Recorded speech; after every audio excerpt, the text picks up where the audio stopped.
Om.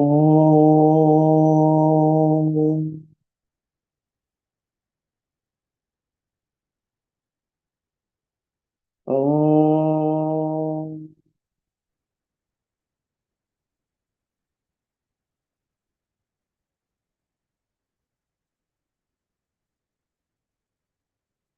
Om.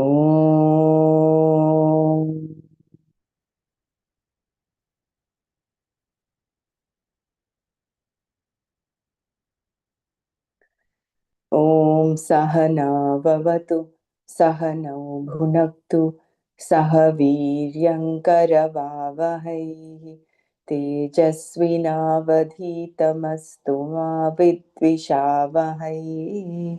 Om Shanti Shanti Shanti. नारायणं नमस्कृत्य नरं चैव नरोत्तमं देवीं सरस्वतीं व्यासं ततो जयमुदीरयेत्.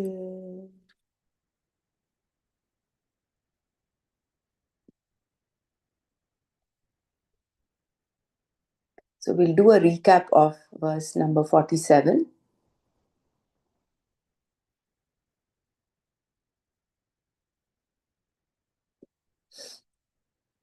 Actually, we'll go from the beginning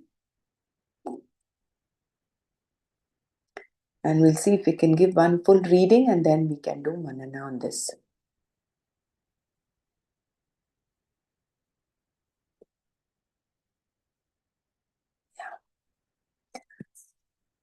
कर्मण्येवाधिकारस्ते मा फलेषु कदाचन मा कर्मफलहेतुर्भूः मा ते सङ्गोऽस्त्वकर्मणि. Karmani in action, eva only, te your, adhikaraha choice, phaleshu in the results, ma kadachana never, karma phala hetuhu the cause of the results, ma bhuhu do not be, akarmani in inaction, te your, sangaha attachment, ma astu let it not be. So karmani evate adhikaraha phaleshu ma kadachana karma phala hetuhu ma bhuhu akarmani te sangaha ma astu. Your choice is in action only, never in the results thereof. Do not be the author of the results of action.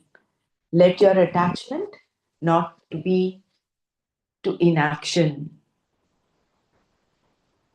Shankara takes the karma mentioned in this verse as purely scripturally enjoined karma, Vaidika karma, because that was what was under discussion. We shall look at it as any karma rather than strictly Vaidika karma, since karma yoga allows for it, and Shankara has said nothing to rule out the propriety of this approach. So the karma that is being talked about is not just Vaidika karma, it is also Laukika karma, scripturally enjoined as well as that is that which is done in the world.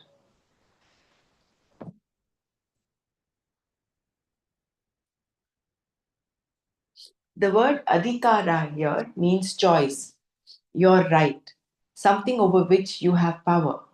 This choice is only with reference to karma, the actions you perform.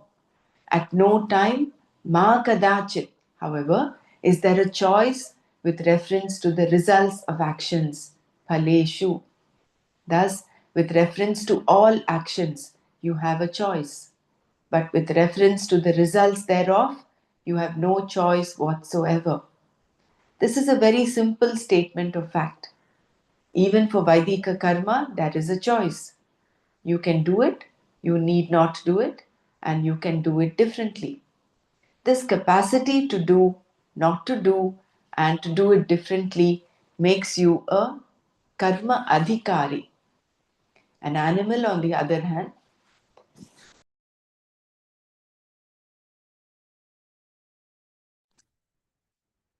is not a karma adhikari because It does not have a choice in its actions, but is motivated only by its instincts. When Krishna told Arjuna that he did not have any choice over the results of action, he was not giving him a piece of advice. It was a statement of fact. A statement of fact is not an advice, it is teaching. That water boils at 100 degrees Celsius is a statement of fact. Here also, with reference to actions and their results, the statement, your choice is only in action, never in the results thereof. Karmani eva adhikaraha te ma phaleshu kadachana is a statement of fact.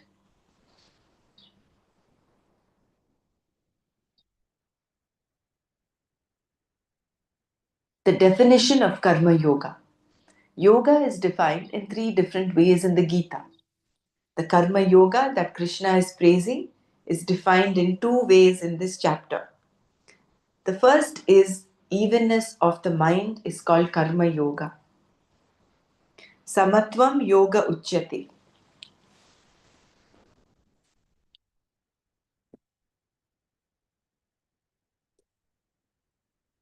The second is discretion in action is called Karma Yoga. Yoga Karmasu Kaushalam. Both definitions are necessary and need to be understood. Only then can Karma Yoga be properly understood.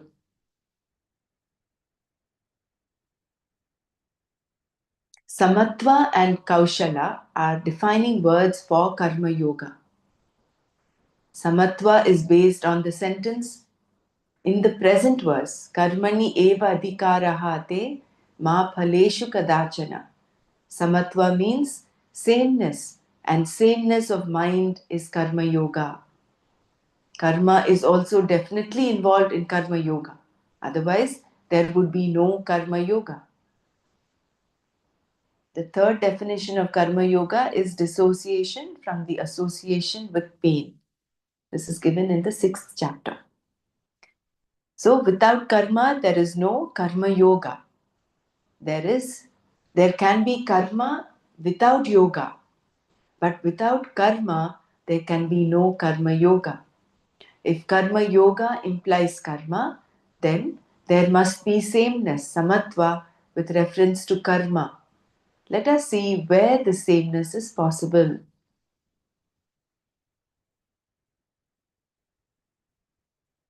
Can you read again this sentence?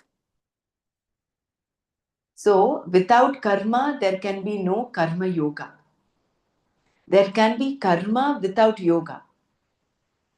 You can be doing karma without being a karma yogi. But without karma, there is no Karma Yoga. Now, if Karma Yoga implies karma, then there must be sameness, samatva, with reference to karma. Let us see where the sameness is possible. Because the definition of Karma Yoga, which we started off with, was what? There are two definitions in chapter 2.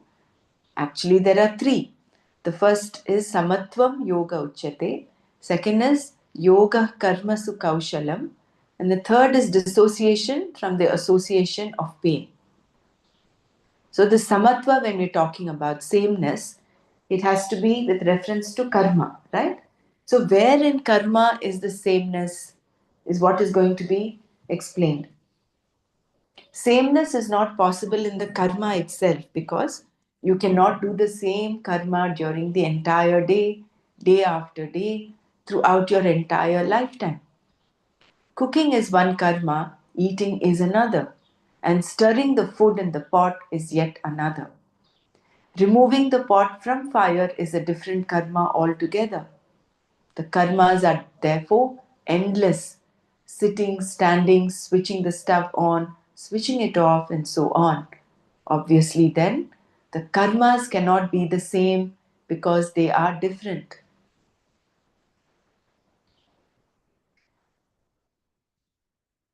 Perhaps we can say that the results of karmas, the karma phalas, are the same.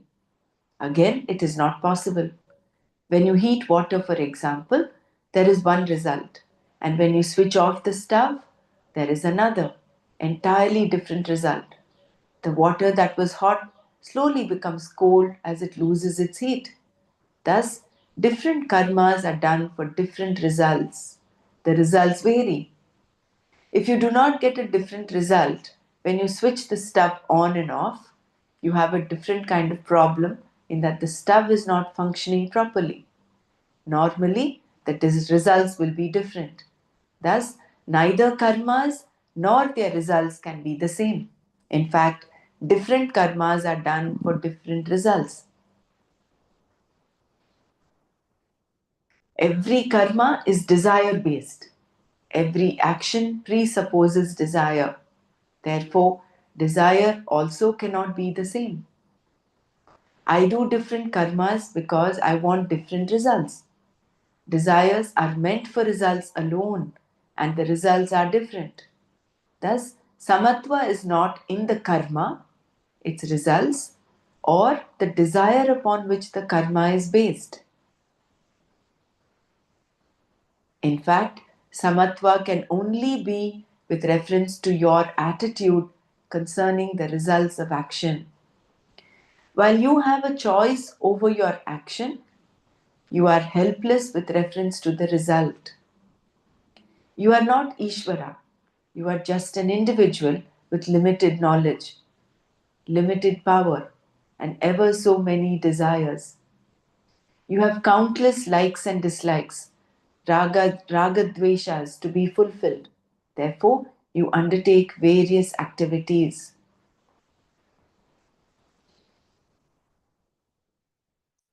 Karma is totally desire based.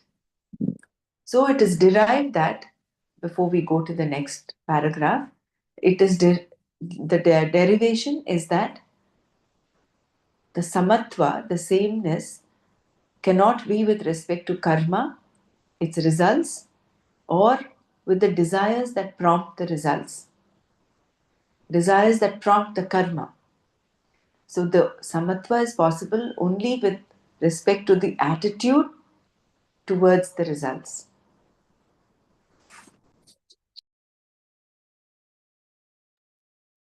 Why? Because we as jivas, we have limited power, limited knowledge.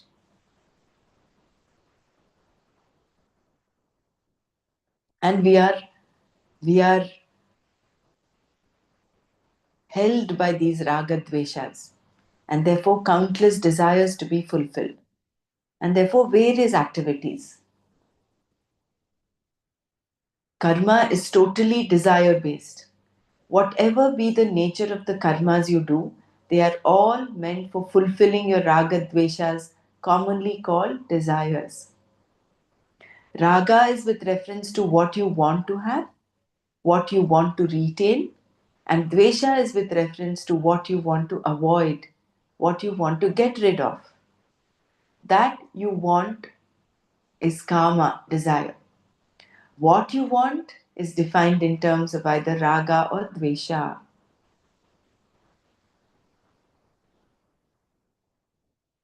Everyone has likes and dislikes. They form the nature of an individual and are common to all. They may reveal how cultured, how sophisticated a person is, but the fact that everyone has likes and dislikes is common. There is no exception. Because of the presence of raga dveshas alone, there are various activities, and all the karmas undertaken are meant to produce the desired results because both raga and dvesha are result oriented. You want to accomplish this being the result. It is not that you want to accomplish karma, you want to accomplish the result for its sake. You do this karma. Since you perform a particular karma to accomplish a specific end, it seems as though you have figured out which karma will produce which result. But then you find that what you had figured out is not that predictable. In fact, you find that you can get exactly the opposite of what you thought you would get. What you want is one thing, but what you do seems to be either inadequate or inappropriate as it produces the opposite result. If we analyze any result, we find that it always falls into one of the following categories: more than what we want, less than what we want, the opposite of what we want, or exactly what we want.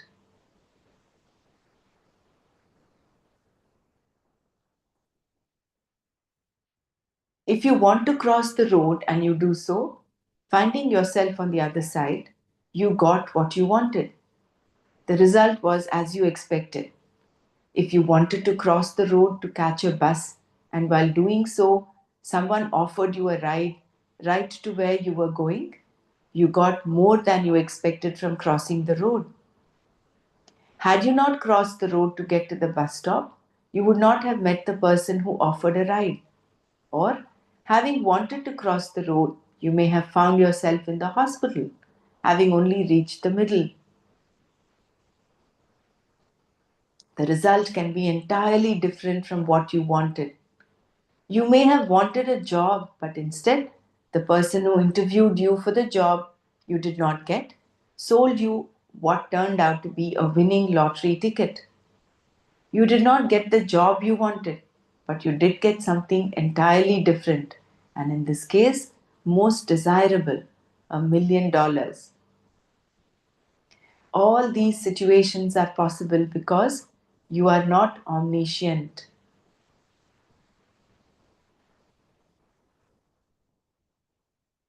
Also, there is a certain helplessness involved.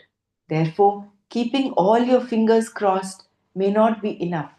You may be better off crossing your toes also.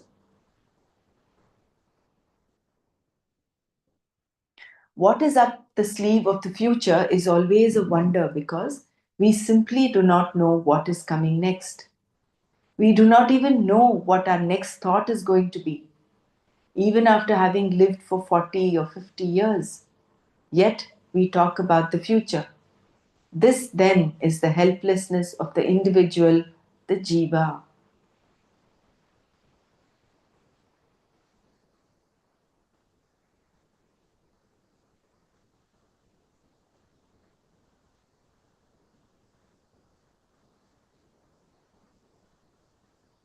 So here we understand that it is desires that prompt action, and desires are governed by our likes and dislikes. Likes are wanting something or retaining something that we like, and dvesha is avoiding something that we don't like or getting rid of something that we don't like. We don't like pain and therefore we want to get rid of it.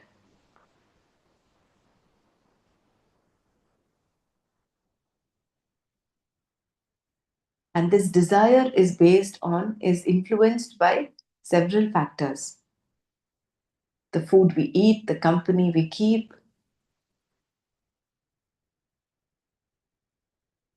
the place we are in,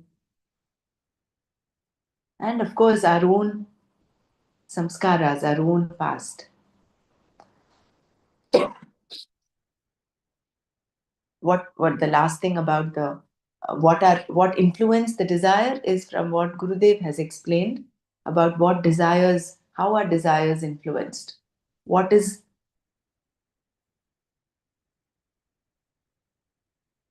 what are the factors that influence our desires.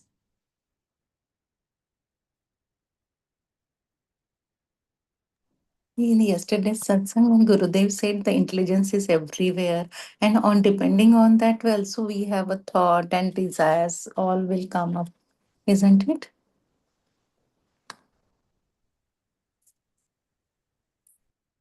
Yeah, I mean, I missed yesterday's satsang. I wasn't there, but yeah, which is true. Means he said the pure buddhi.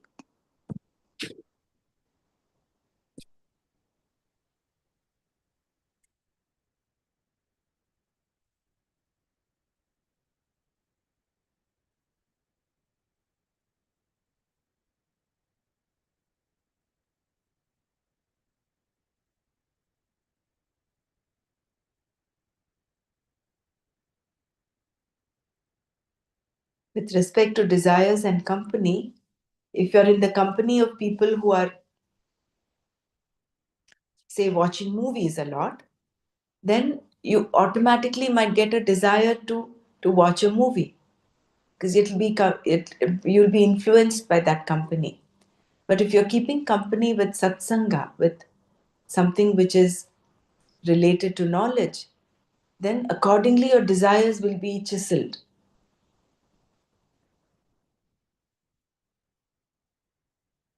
That is why in Bhajagovindam it is said Satsangatve Nissangatvam.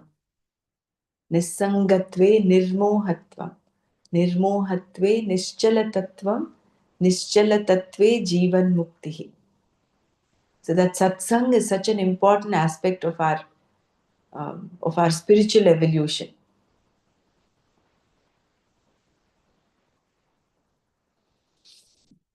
Let's continue. The limitations of the jiva.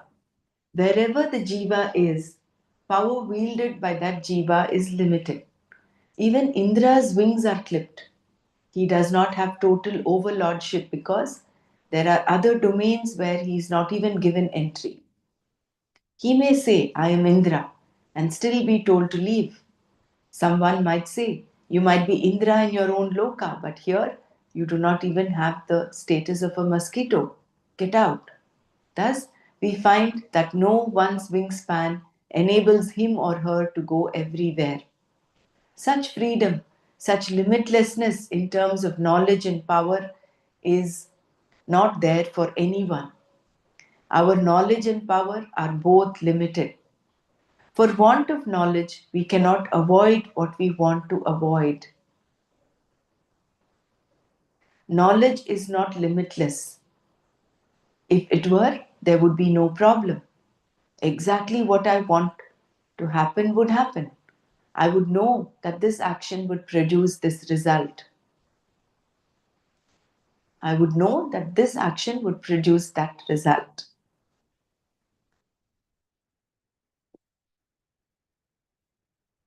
So, this limited knowledge is with respect to the jiva. Limitless knowledge means limitless power also. If you have limitless power, you do not need to do anything other than think a thought. The thought you have will shape itself perfectly.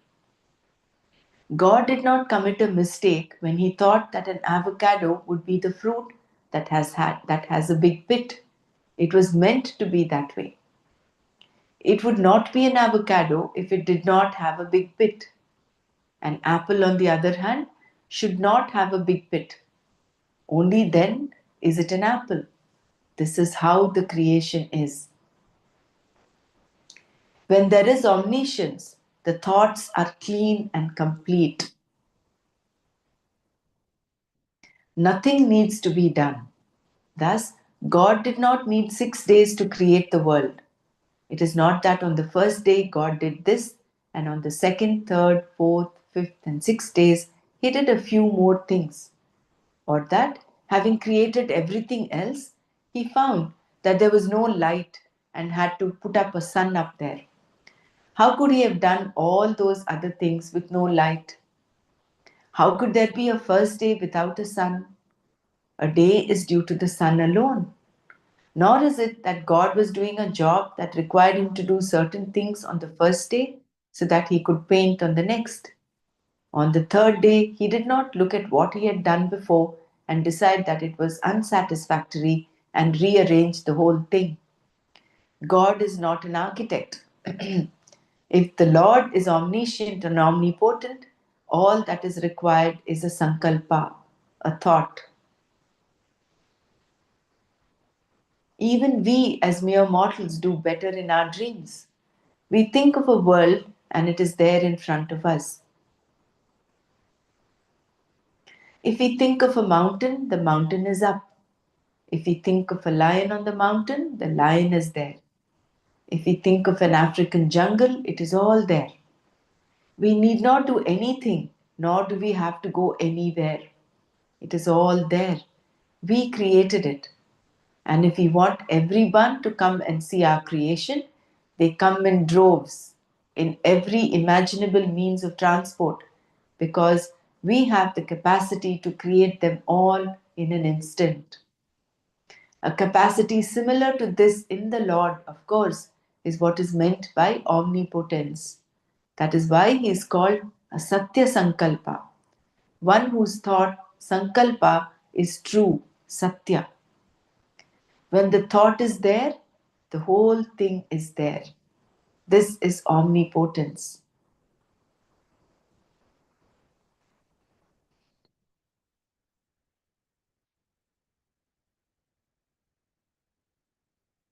The results of karma can never be predicted. However, for you, power and knowledge being limited, certain situations cannot be avoided.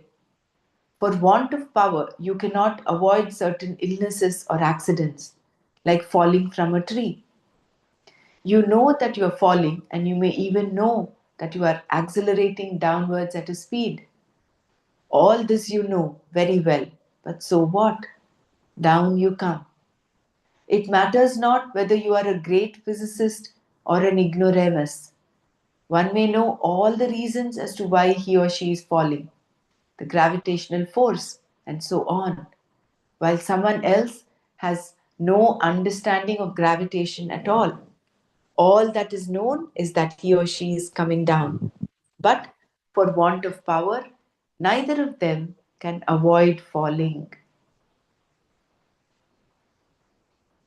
Limitation with respect to power and knowledge, then, is the status of an individual.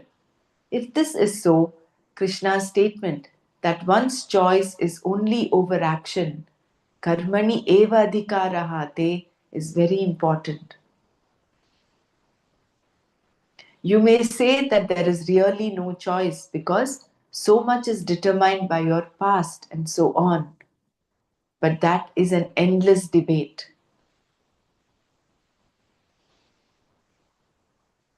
The point is that you do have a choice. To understand that much is enough. You can perform a given action, you need not do it, or you can do it differently. That capacity you have, therefore, you do have choice. This is the reason why you do not do certain things, and you can force yourself to do other things, even though you do not feel like doing them, or you can do them differently.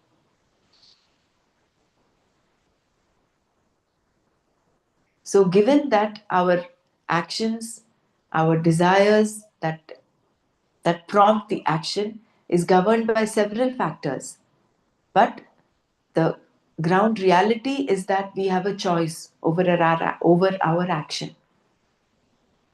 So, and what is this choice?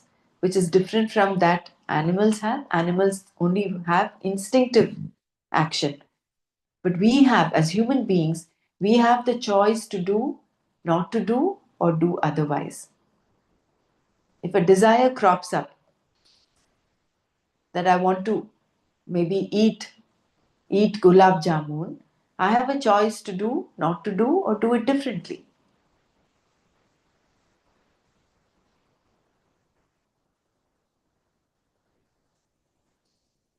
As a human being, then, you have this choice, adhikara, but over the results of action, you have no choice whatsoever.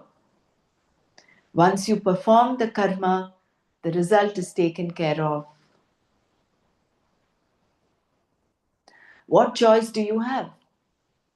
If you had a choice over the result, you need not have done the karma at all. If you had any power over the result, you would always be successful.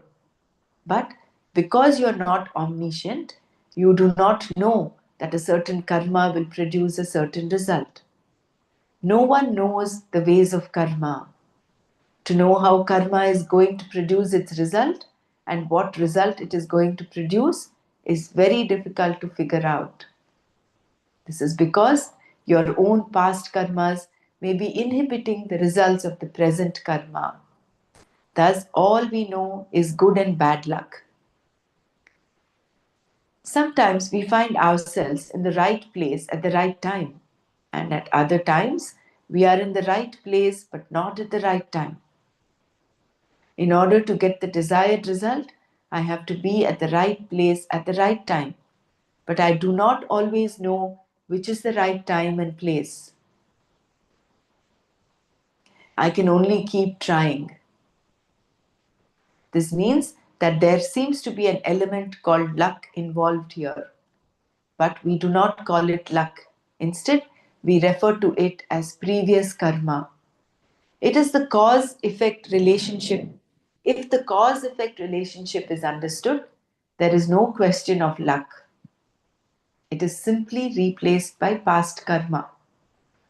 Being at the right place at the right time is karma, and being at the wrong place is also karma.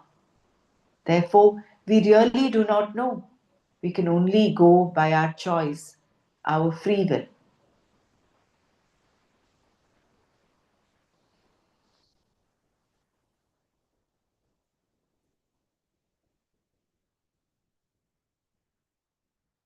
The use of one's free will. You have a free will just as there is a free wheel in a car. You can only go by that. Whether the brakes will work or not is anyone's guess. You can check them, but at any time they can give way. That is why they have special ramps every few miles on the highways for runaway trucks whose brakes have failed. It is not that every truck driver takes to the road without first having checked the brakes, but that anything can go wrong at any time. This is because when things are put together, their tendency is to fall apart.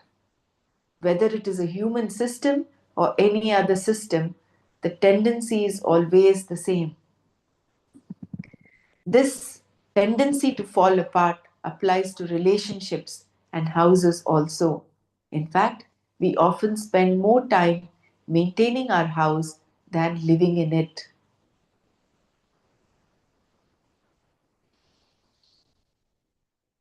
So, this is what is called entropy. Entropy is inherent in everything aspect of creation. Anything that is put together is bound to come apart, go apart. The tendency is to fall apart.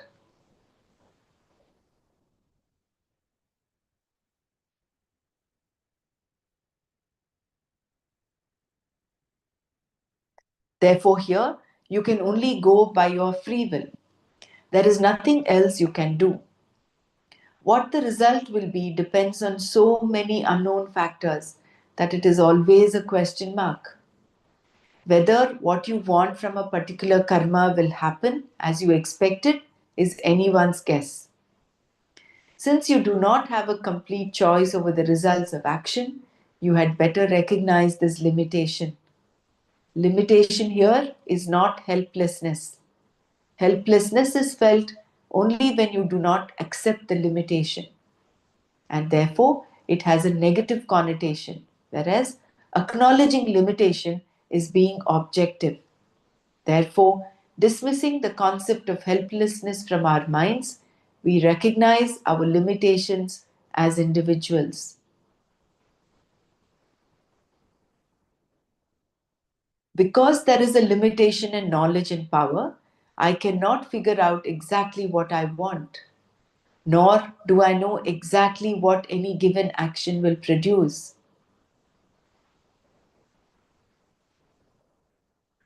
When I understand this limitation, I can respond to the results of action in terms of samatva, evenness of mind. Any result can be responded to in either of two ways, dispassionately with samatva or like a yo yo, elated because I got what I wanted, or suicidal because I did not.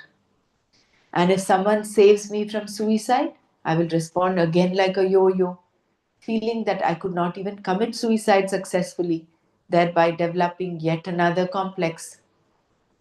This yo yo response is because I think I am the author of every result of action, when in fact I am only the author of action.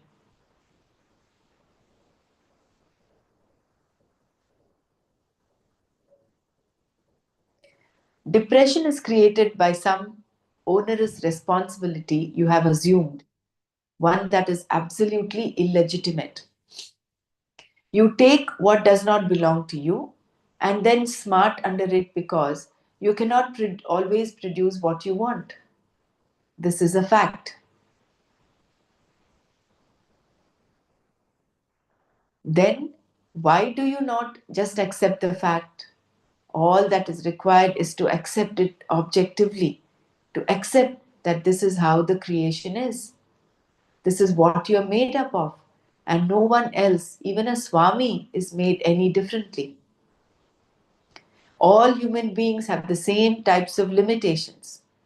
According to the Shastra, even the Devas have the same limitations, albeit with some small differences between them, just as there are between human beings. Similarly, while the President of the United States definitely has more power than other people, still he cannot appoint anyone he chooses as a judge.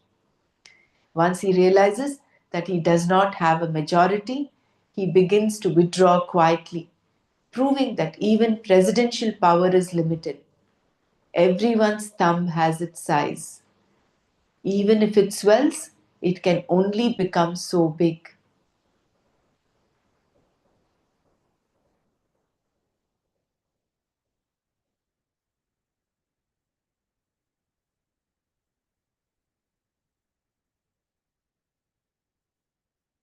The cause of one's sense of failure. Similarly, everyone has power only to a limited extent. You can improve your power, but only to a limited degree. Knowledge also is limited and can be improved upon only in a limited way. Anything else, such as your skills, health, longevity, your environment, are all limited and can be improved upon.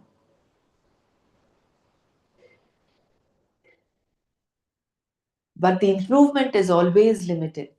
Thus, there can only be an improved limitation.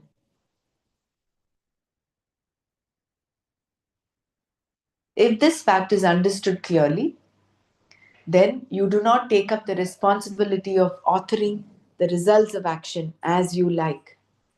If you think you are the author of the results of action, you cannot but have a sense of failure. Is it not true?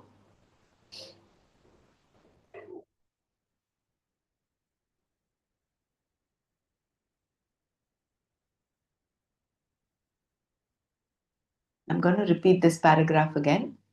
The cause of one's sense of failure. You just have to, maybe one of you can read this part. I just have to get my charger. Huh? 1 second. I can read. The cause of one's sense of failure. Similarly, everyone has power only to a limited extent. You can improve your power, but only to a limited degree. Knowledge also is limited and can be improved upon only in a limited way.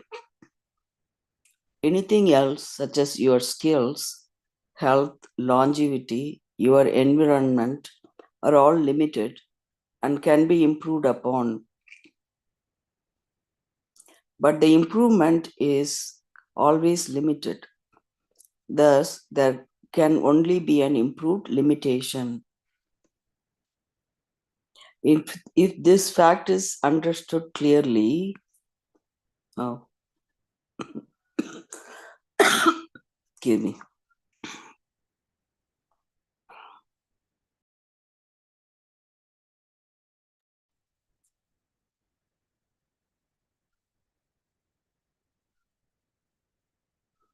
Yeah, clearly, then you do not take up the responsibility of authoring the results of action as you like. If you think you are the author of the results of action, you cannot but have a sense of failure. Is it not true? What is being discussed here is yoga. It's not jnana. It is simply an empirical, pragmatic attitude and has nothing to do with Atma and Anatma, the reality Brahman, and so on. It is simply looking at yourself as you are in the world, seeing how the world is, and your own position in the scheme of things. To convey this attitude to Arjuna, Krishna said, "Do not be the cause of the result of action. Ma karma pale, ma karma pala, ma karma pala hetuhu buhu. Because you are not. Then what are you? You are merely the cause of action, karma hetu, not the cause of the result of action. So you are the cause of action, but not the cause of the result of action. Karma pala hetu. You are the author of the karma, but not of the result thereof. Okay, so you are the author of the karma, not the result, not of the result thereof. Given this fact, the most appropriate thing to do is to take whatever uh, you're going to read, Doctor? Yeah, I can continue to read. Thank you for chipping in, Dr. Mara. No problem. So, you are the author of karma, but not the result thereof. Given this fact, the most appropriate thing to do is to take whatever result comes with an even attitude, samatva. By not getting what you want, you become wiser. Not getting what you want does not mean you have become a failure. It means only that your limited knowledge has improved somewhat. You have become wiser. Or if the result is more than you expected, you are also wise. In addition, if you try again, thinking you will get some more, and the result is not as you expected, you say, "What luck!" Still, you have become wiser. Whether you gain or do not gain, there is always wisdom to gain. There is definitely something to learn. To know that you are the author of the action, but not the result thereof, produces samatva.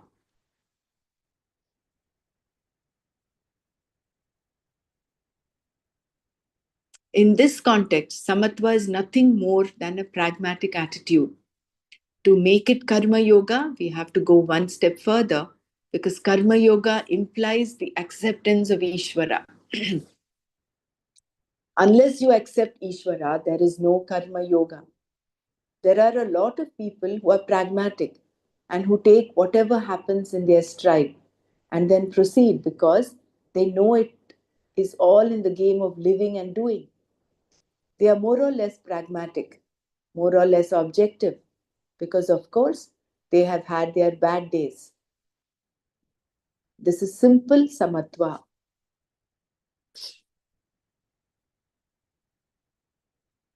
So instead of feeling that you're a failure,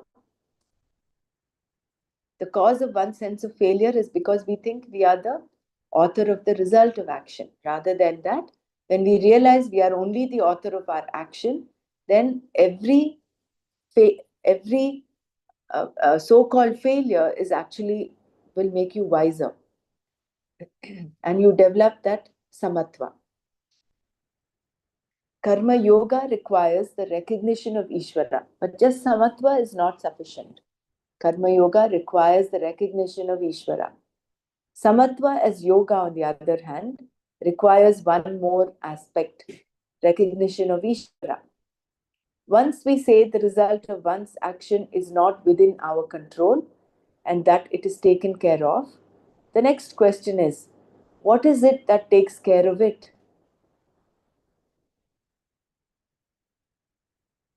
All results are taken care of by certain laws, the body of which we call either the law of dharma or the law of karma. In fact, it is a law of karma. Other than the physical laws that we know and do not know, there does seem to be another order of law.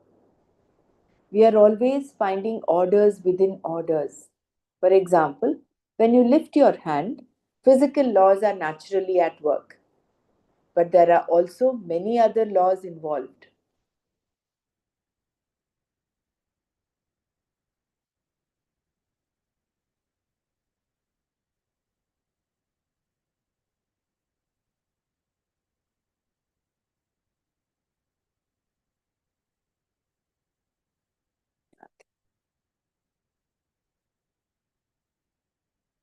So, other than the physical laws that we know and do not know, there does seem to be another order of law.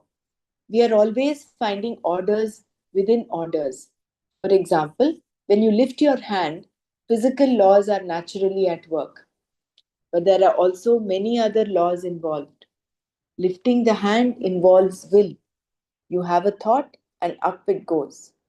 There is nothing physical about this aspect of lifting your hand. You need not push any button.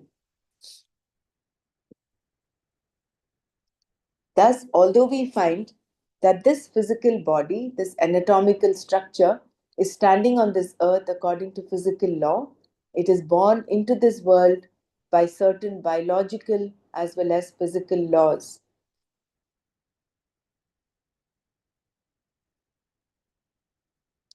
There are also physiological and psychological laws.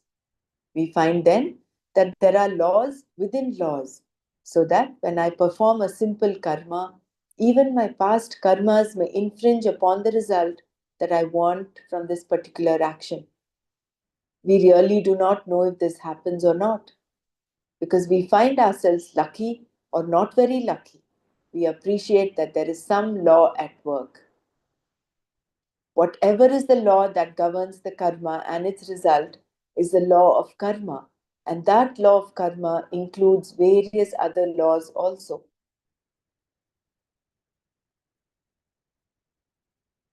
No law is created by me. I am not the author of any law. If I were, I would not be helpless. I would always be able to accomplish whatever I wanted. There would be no problem. I could even reorganize the law to suit myself. I would not even need to cover the distance to reach a certain place. The place would come to me. Or I could think about being in a certain place and I would be there immediately. However, this is not the case. Therefore, we try to go by the laws and at the same time, we do not know very much about them. So, this is the Gahana Karmano Gatihi. This is the mystery about karma. Because it's very intricate, law within laws, orders within orders. Recognizing the author of the laws. As one who knows very little, I can only go by the known laws and know that the laws are not authored by me. Then the question may arise as to who authored them. Certainly not my grandfather. He and his father and grandfathers before him were themselves all born of these laws.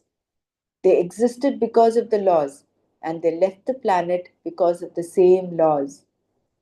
The laws that bring people into being also take care of them and then take care of them for good. You find these laws always operating, and no given person can be considered to be the author of them.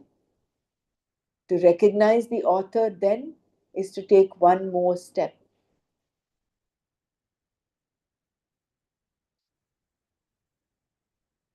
You must first recognize that the author of the laws produces the results of action and that the laws themselves do not. When you go one step further and recognize the author as Ishvara, the Lord, you have the beginnings of Karma Yoga. There are still more steps to go, but this at least is the beginning. The creation is not created by me. Therefore, whoever did create it is Ishvara, and this same Ishvara is the giver of the results of action.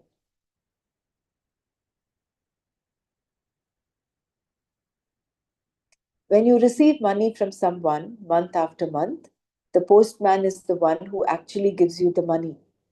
But this does not mean that the postman is a benevolent person who goes about distributing money to everyone like Santa Claus. There is someone other than the postman who is to be thanked. Similarly, the karma phala, the result, is produced by the law, and the law itself is produced by another intelligent being. That all intelligent being, Brahman, is called Ishvara, the Lord, with reference to the creation. He is the overlord, in fact, the top man and the boss, not limited by time, space, or anything.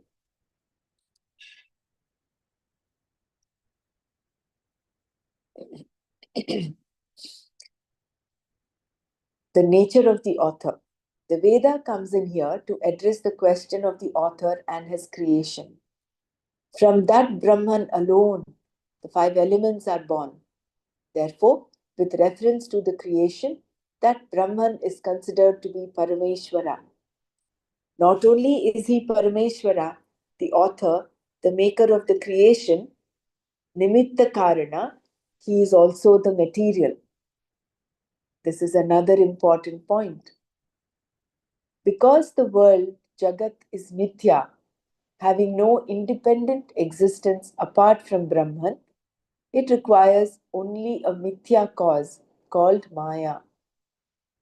Maya, also being Mithya, has no independent existence apart from the Satya Brahman, whereas Satya does not depend upon anything for its existence. In the Maya, there is Satya. Being Mithya, the Jagat is also the Jagat is also Satya, and so are we.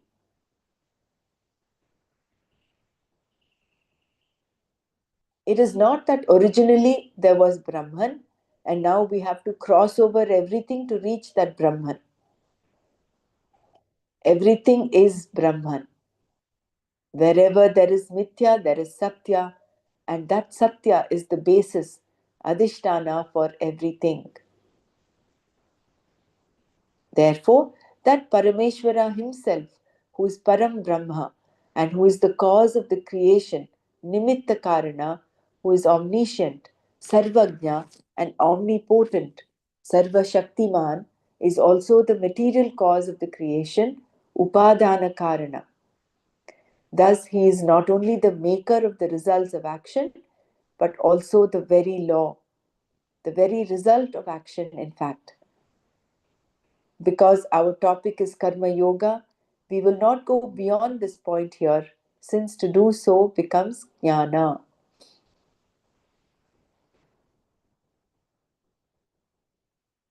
We say then that Ishvara is the maker of the laws and also that the laws are not separate from him. The results of action, coming as they do from the laws that are not separate from Ishvara, the Lord, and they come from Ishvara. It is this recognition of Ishvara that converts the simple samatva to karma yoga.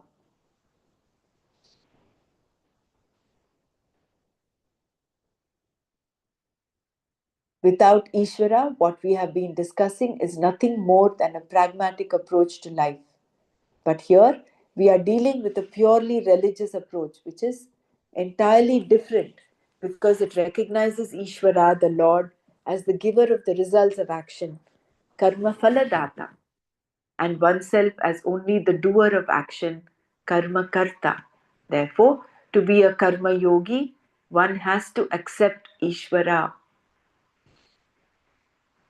Ishvara now has one more definition, one who has all knowledge, Sarvagna. And when we say Sarva Shaktiman, we mean that he is all powerful and has all skills, being the creator of everything. Another defining word we have seen is Karma Phaladata, the giver of the fruits of action. These definitions eliminate the problems that arise when it is said that God created all beings.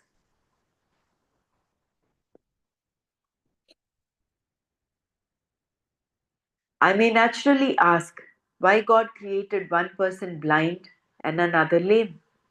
If I am told that being God, He is justified to do whatever He likes and that I should not question Him, I will definitely ask why God's creation is even talked about, since it is obviously nothing to boast about, especially when I am also told that He is all compassion. I am asked to worship and love Him, but when I look at this creation with so much human suffering, God's compassion falls apart for me. Then I am told that He is justified in whatever He does, and I am supposed to love Him. How can I?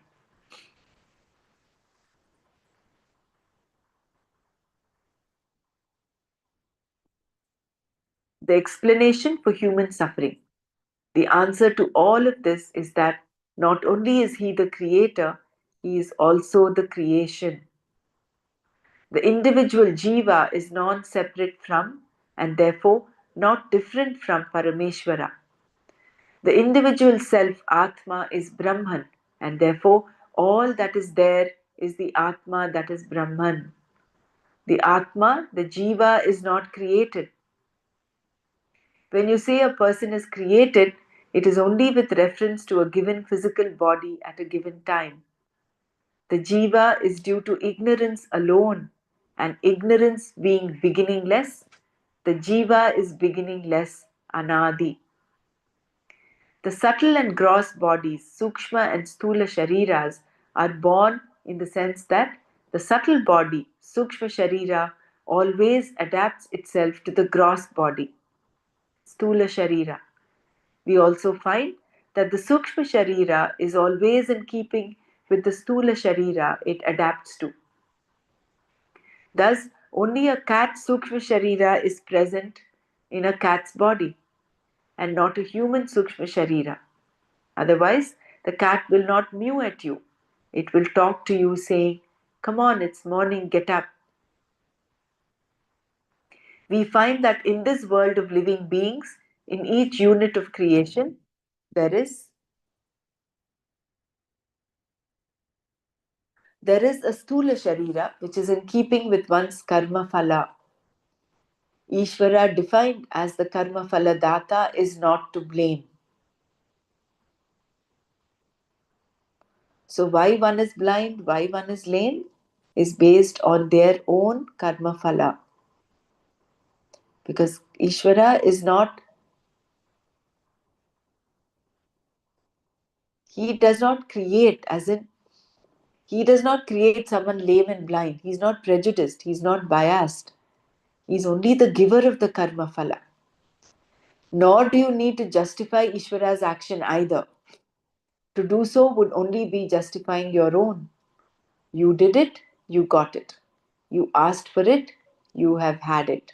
And you have it also. You will continue to have it because you keep asking for it. Therefore, no one else is responsible for what comes to you. Every jiva is responsible for what that person is. This is the kind of responsibility that is assumed by the jiva here. You have a capacity, a free will to perform action. You can do whatever you want to do, but the result is always something that is taken care of by the law, that is Ishvara. Why is all this understanding necessary? To answer this question, we have to go a little more into the human psyche defined here in the Gita as a psyche that operates on the basis of its own likes and dislikes, raga and dvesha. The entire Gita psychology is dealt with in terms of raga and dvesha alone. No other norms are used. Raga dvesha can be an unspelt form or a spelt out form. You may not know that you have a liking for something until you happen to see it closely. Otherwise, how is it that even though you meet so many people every day, one day you suddenly meet someone you like a lot? Of all the people you have met and known, why this particular one?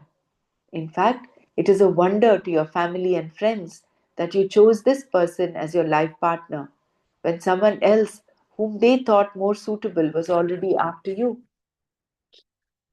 There are a lot of likes and dislikes embedded in us which are not shaped properly. We may call them unconscious, subconscious, or whatever, but still they are unshaped likes and dislikes, meaning that they are not very clear to you, but they are evoked when situations appear before you. All these are included in the term raga dveshas. Raga is that which is pleasing or desirable to you, and dvesha is that which is undesirable in your view. Both raga and dvesha are purely according to you alone. They are totally limited to the individual. Wherever psychology is involved, you must always know that it is according to you alone. When you say some man did something wrong to you, it is only according to you. In fact, if you ask the man, he will say that he gave you what you deserved. Thus, it is always a matter of perception, yours and the other person's. So we'll stop here. And I wanted to complete this, but there is limited time. So we'll go to this tomorrow. There is a little more left. Maybe it will take us another 5 minutes to complete this. 5 or maybe even 10 minutes, maybe.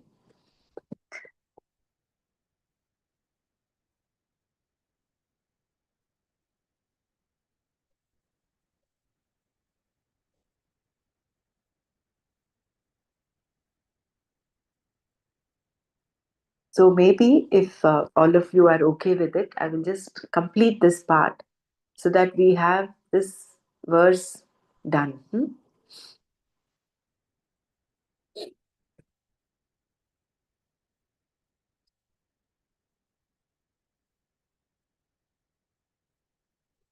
Avoidance of the undesirable is also a fulfillment.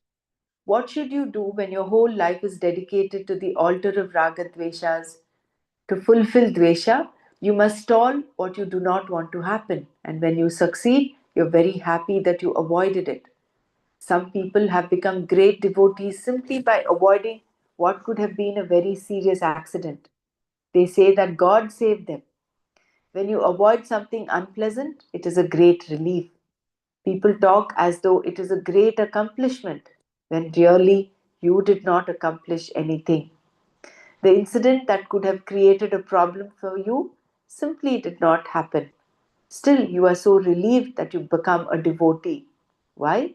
Because something was avoided. Thus, avoidance is a fulfillment too. We see then that what I do not want and I have, I want to get rid of. What I want to have, I should have. And what I already have that is desirable to me has got to be retained. This is raga dvesha. Therefore, all your activities are nothing but raga dveshas. And all your psychological problems are also nothing but raga dvesha. What else are they? If you had no raga dveshas, you would have no problems, just like in deep sleep. Until you sleep, you may have raga dveshas. The pillow may not be comfortable, the room may be too chilly, or you may have 100 other complaints. But once you have gone to sleep, there are no likes and dislikes. This raga dvesha argument is simple and complete. Certain things should be kept simple because the more you complicate them, the more problems there are. This applies especially to psychological problems which are based on one's anxiety to fulfill likes and dislikes, and also on the judgments one makes with reference to their non fulfillment.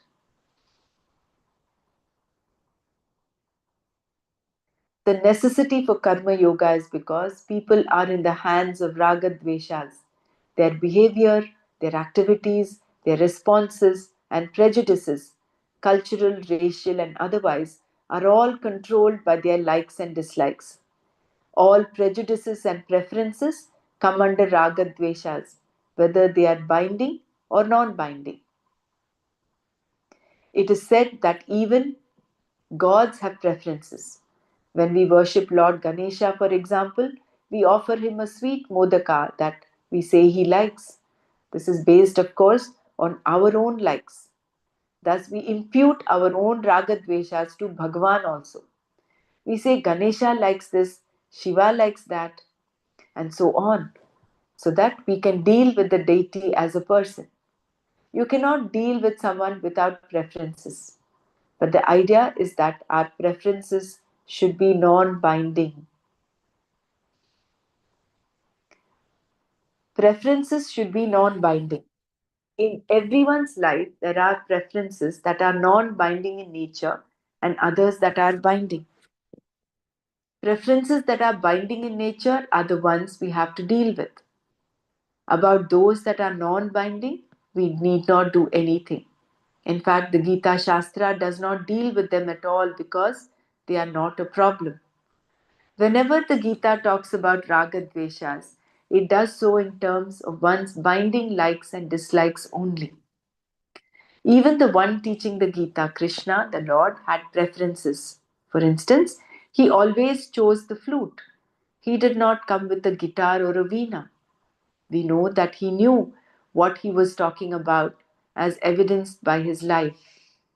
Whether we take him as a wise man or as Ishvara, the Lord, we cannot say that he had raga dveshas, even though he had his preferences. All of this to point out that there are non binding and binding raga dveshas, and we must deal with the binding ones. The binding raga dveshas are those whose fulfillment is a must for you and whose non fulfillment you feel like a loser, a struggler, a seeker, all empty inside. You are a seeker because you have hope. You want to fulfill your likes and dislikes. These raga dveshas are binding in nature and they make you act. Action does not take place without reason. When you undertake a course of action, there is definitely a like or dislike involved. Raga dvesha is commonly called want or desire, kama. These likes or dislikes are behind every kind of action. We are talking here about the person who has just entered into a life of yoga for which the cause is karma. Therefore, the yoga should definitely include one's own likes and dislikes. When you say I'm a karma yogi, you have to accept that you have likes and dislikes to fulfill. To do this, you have to undertake activities which produce results, and these results are not always what you want because you have control over only over your actions but not over the results. The results come from Ishvara. First, you accept Ishvara, and then you accept Ishvara as the karma phaladata, the giver of the fruits of action. When you do this, you have a purely religious attitude, the attitude of a devotee, a bhakta. The recognition of Ishvara as the karma phaladata is what makes you appreciate Ishvara in your daily life. Even when you fall down and incur an injury, Ishvara's grace is at work. That you fell down and hurt yourself does not mean that His grace is absent. Under the law of karma, you escaped greater injury. You did not break altogether. One can fall down and receive a small injury, not be injured at all, or end up in the hospital, never to return. All these are possibilities. Therefore, as a devotee, we see Ishvara working constantly. The attitude of a bhakta. No matter what the karma phala is, I confront Ishvara. When I open my mouth to talk, when my tongue is able to produce the words that tumble out one after the other, it is all because Ishvara is at work. Karma I can do, but karma phala is something that takes place because of the laws that are the Lord.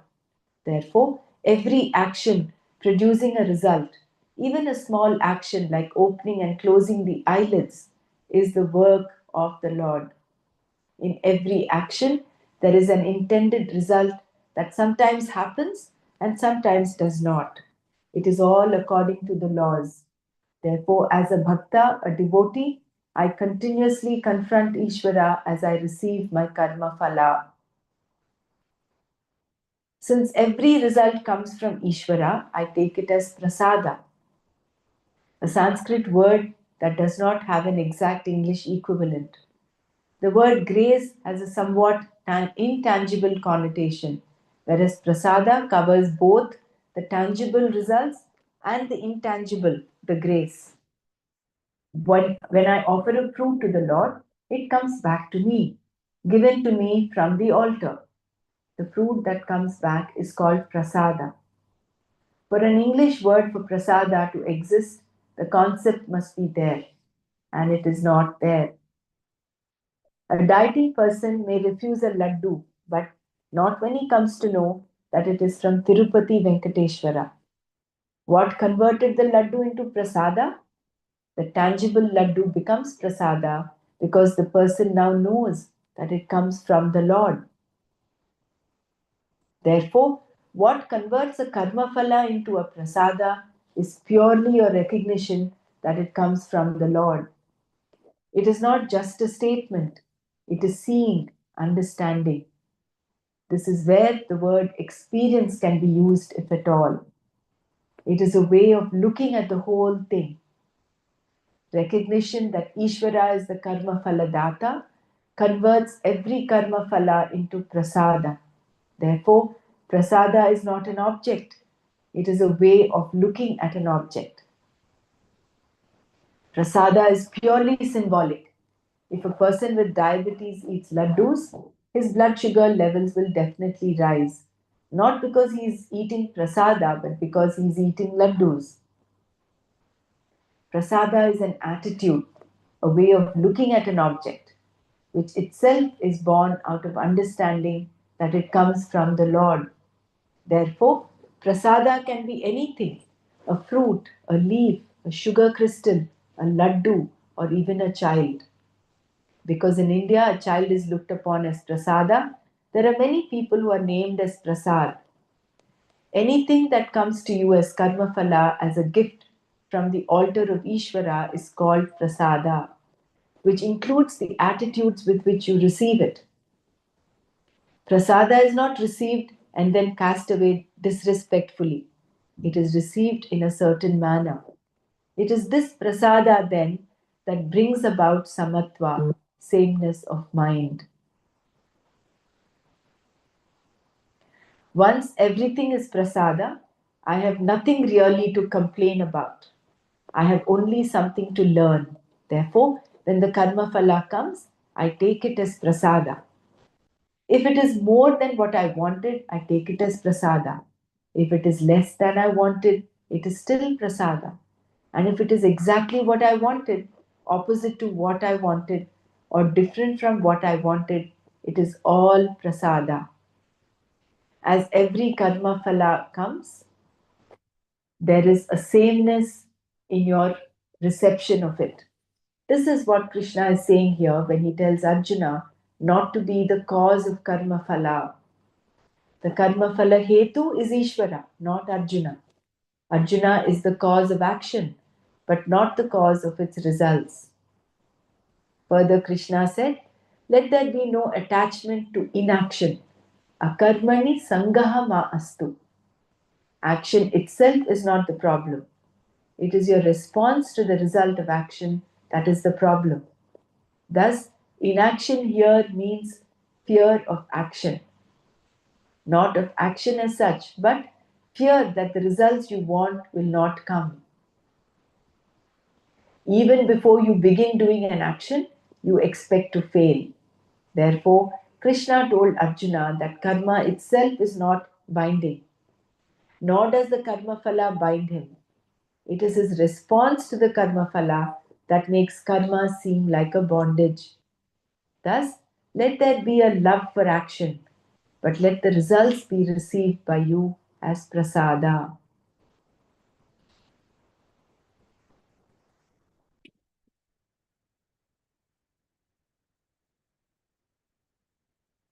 We will stop here today.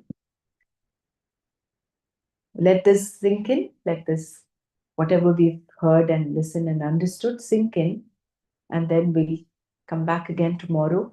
Maybe repeat a few of the last few paragraphs and then go on to verse 48. We'll do some Manana tomorrow before we go on to verse 48, right? Om Loka Samasta Sukhino Bhavantu. Om Shanti Shanti Shanti. Om Tat Sat Shri Krishnarpanamastu. Jai Gurudev.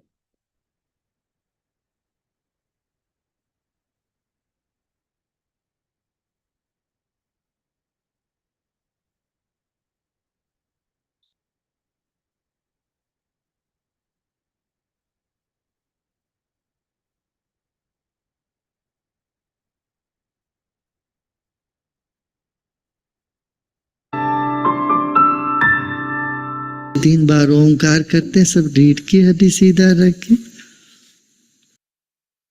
ومن غريب ما روي عن فوائد سقيا الماء فقد جاء رجل إلى عبد الله بن المبارك يشكو قرحة خرجت في ركبته ظلت 7 سنوات.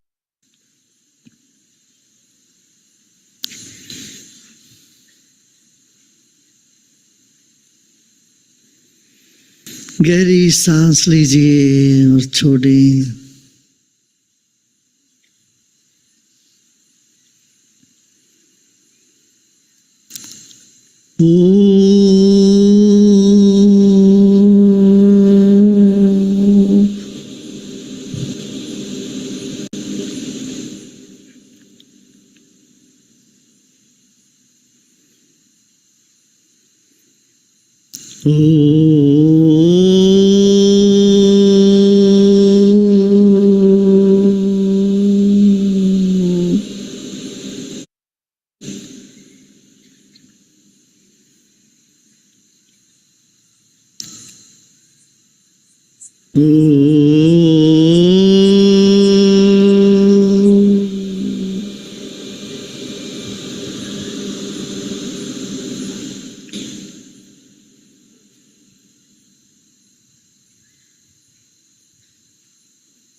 Nothing around us is real, neither this body or the world.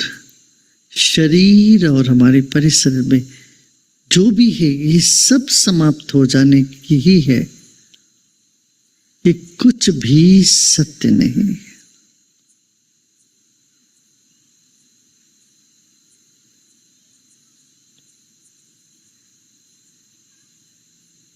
हमारे भीतर एक बिंदु है, सिर्फ वही सत्य है. There is a tiny dot inside of you. Only that is truth. That doesn't change.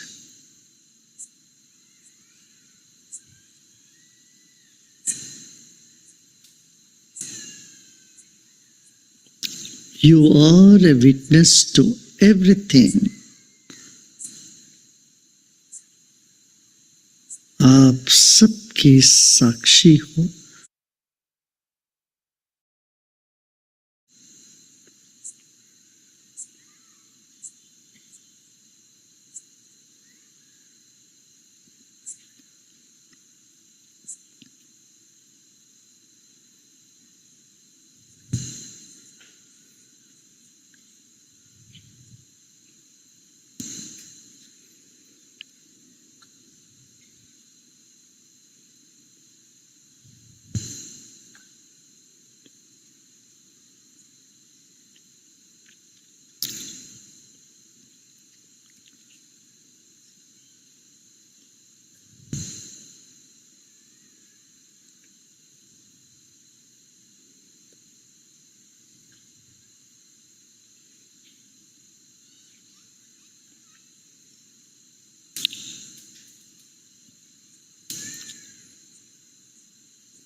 मुस्कुराते मुस्कुराते एक सांस लीजिए और मुस्कुराते मुस्कुराते छोड़े. Breathe in with a smile and breathe out with a smile.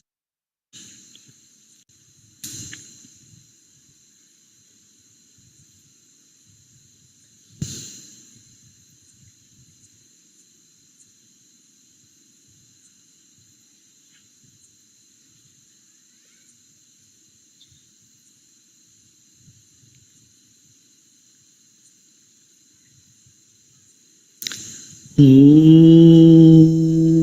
Shanti Shanti Shanti.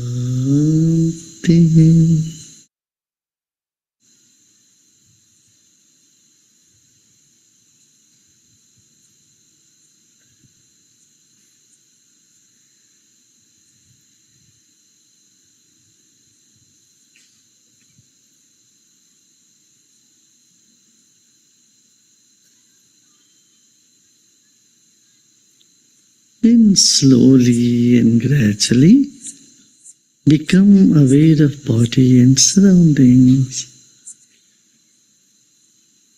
And you may open your eyes.